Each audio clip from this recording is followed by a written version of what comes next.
All right. Well, good morning.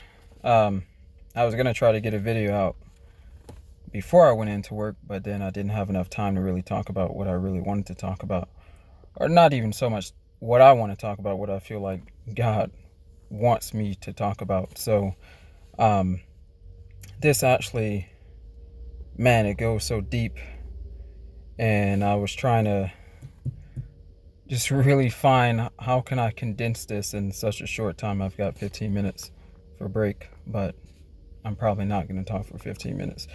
But I'm going to be reading from Genesis 4, verse 1 through 7. And I know that this message is for a lot of people. And you just gotta open your spiritual ears and see how it affects you. So I'm gonna go ahead and read this.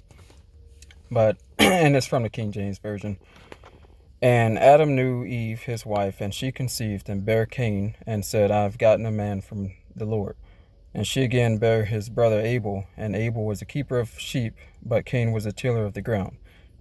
And in process of time it came to pass that Cain brought of the fruit of the ground an offering unto the Lord. And Abel he also brought of the firstlings of his flock, and of the fat thereof. And the Lord had respect unto Abel and to his offering. But unto Cain and to his offering he had not respect. And Cain was very wroth, and his countenance fell. And the Lord said unto Cain, Why art thou wroth? And why is thy countenance fallen? If thou doest well, shalt thou not be accepted. And if thou doest not well, sin lieth at the door. And unto thee shall be his desire, and thou shalt rule over him. So it's pretty clear, and just letting you know that offering to God is important, for one. And here, their offerings is based off of their occupation. So Abel being the keeper of the sheep and Cain being a farmer. So here's one huge difference. You have a shepherd and you have a farmer. They're both being important, but let's use this as a type and shadow for a second. Abel had to work, so his offering to God was of works, basically. And Abel was a shepherd, so him being a shepherd, he didn't have to necessarily work. He's just shepherding. He's taking care of his sheep, of his flock. And Cain is working the ground, so his offering is of works. Abel offered to God the firstlings, the fat thereof. He offered the best of his flock, the best of it. Cain offered of his own works from the ground, and likely offered something that wasn't the best of his crop. So when we as Christians, when we think about what we're offering to God, of course we think about tithes and offerings, but on a deeper level, when it comes to being saved in general, there are so many thoughts about that, about works versus just faith, and that's a whole nother different topic. But man, it goes so deep in what you're offering to God, where your heart is, and that's where it all really starts. Is you can do works all day long, but if your heart isn't into it, if your motivation is all right, then those works, they don't really mean anything. And Jesus made that very clear, even talking about people crying out to God about they did this and that in his name, and him having them depart from him, workers of iniquity. He doesn't know them. And we know that even on a human level, you can do a whole lot of things for a person.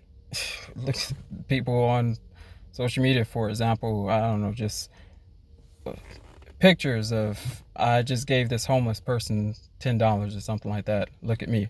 Yeah, I mean, okay, you gave them the $10, but glamorizing it makes it seem pretty shallow. But again, I mean, this topic in and of itself, I can probably talk about for a good 30 minutes.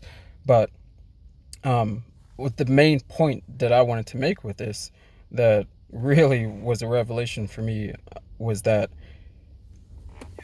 when you're offering something to God, whether it's money or whether it's your skills or talents, uh, time, I mean, whatever it is, you have to look at what is the best of you.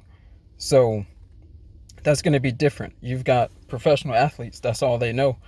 And some of them make it pretty clear that it's for God's glory.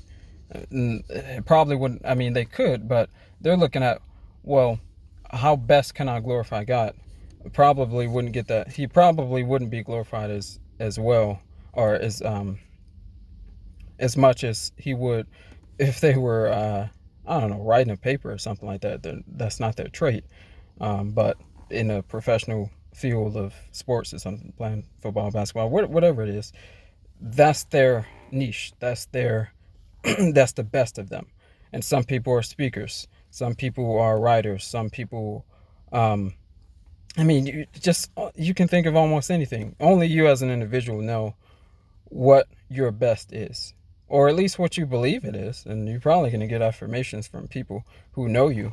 But whatever that is, that's what I believe that this this passage is a good type and shadow for. Like Abel, he did offer the firstling and the fat thereof. That was the best of what he could do, and his offering was good to God. Cain, he offered something that likely was not the best of what he could have given. I made a joke to somebody that said maybe it was carrots, and he really didn't care for carrots, but he was like, I'm just gonna offer God these carrots, but I'm gonna keep the grapes, or whatever it is, the melons or berries or whatever it was, whatever he really enjoyed from his farming. He probably didn't offer that to God. Um, so that's just something to ponder about. Uh, Man, there are so many things I want to talk about, and maybe I'll get the chance to, but I'm only doing these videos because I feel like it's not even a feeling. It's, I know that time is short. How short, we don't know, but I'm not retracting my statement from yesterday that I do absolutely feel there's a calm, an eerie calmness before something major happens. And you can take that for whatever you want to take it as, but I would say pray about it and see what God reveals to you. In either case, if I get another chance to make another video, I sure will. And I hope this video does reach somebody and they think about it. Maybe go back and read that passage again. That was Genesis 4, verse 1 through 7. And just pray about it and see what God revealed to you. So that's all for now. And hopefully I'll talk to you all later. All right, be blessed.